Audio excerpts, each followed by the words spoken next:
Sergio Marchionne, "I am tired. I want to do something else." Detroit, Fiat Chrysler Automobiles CEO Sergio Marchionne, one of the longest-serving bosses in the auto industry, said the company can double profit within 5 years by exploiting the potential of the Jeep brand, with the off-road nameplate in position to grab as much as 20% of the global SUV market and coffers padded by lower U.S. taxes. It will be his successor who carries out the strategy. Marchionne was steadfast in his commitment to retire from Fiat in early 2019 after 15 years, succeeded by one of his lieutenants, he said in an exclusive sit-down interview. Marchionne has transformed Fiat from a near-bankrupt European manufacturer into a global carmaker with the 2014 merger with Chrysler, giving the group brands including Jeep, Alfa Romeo and Maserati.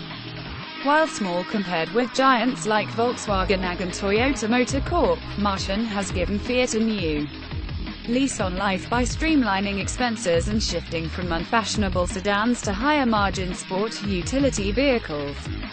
His growth strategy is focused on a global expansion of Jeep.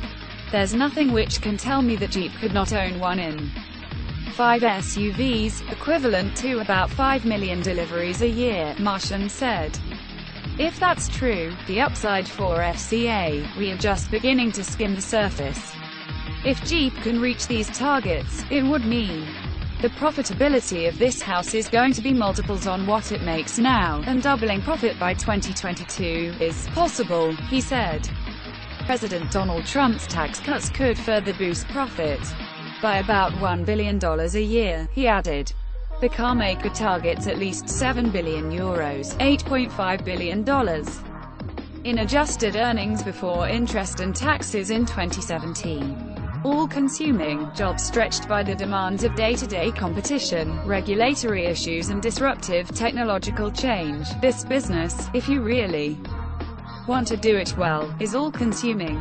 Marchionne, 65, said just ahead of the Detroit Auto Show, "I am tired. I want to do something else." Marchionne's successor will have to live up to these expectations in a rapidly changing auto industry that risks diluting the edge of traditional car makers. He says there's an evolving list of internal candidates under review.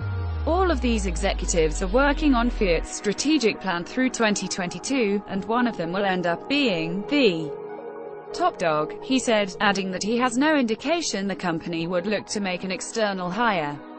CFO Richard Palmer is seen by investors as the leading candidate for the job.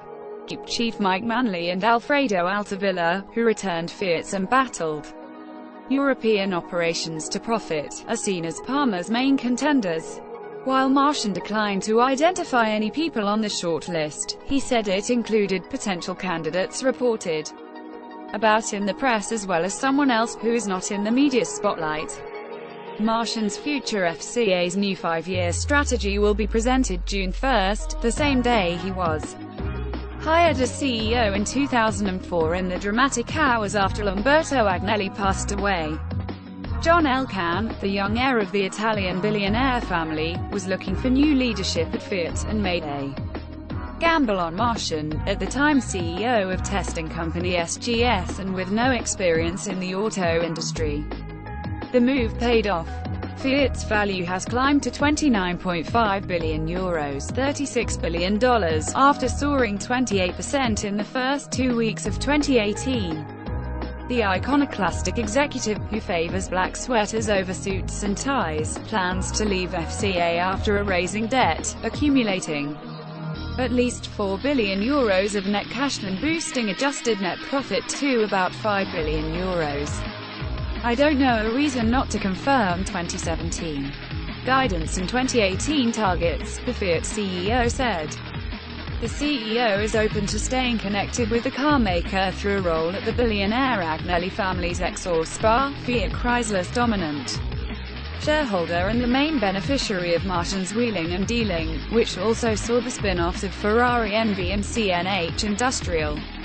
During his tenure, he increased the former conglomerate's value by more than 10 times to about $80 billion. forced celibacy. Still, the challenges for Fiat and other mass-market car makers will intensify in the coming years amid a shift to an era of self-driving electric cars. For now, Fiat is planning to tackle the disruption on its own. After Marchionne's push to merge with General Motors Co. fizzled, an alternative isn't around the corner amid a lack of interest from potential partners, according to the executive. If nobody wants you, then celibacy may be the only option, said Marchionne. I adjusted to the notion of celibacy, and sees Fiat now in stronger position after GM spurned his approach.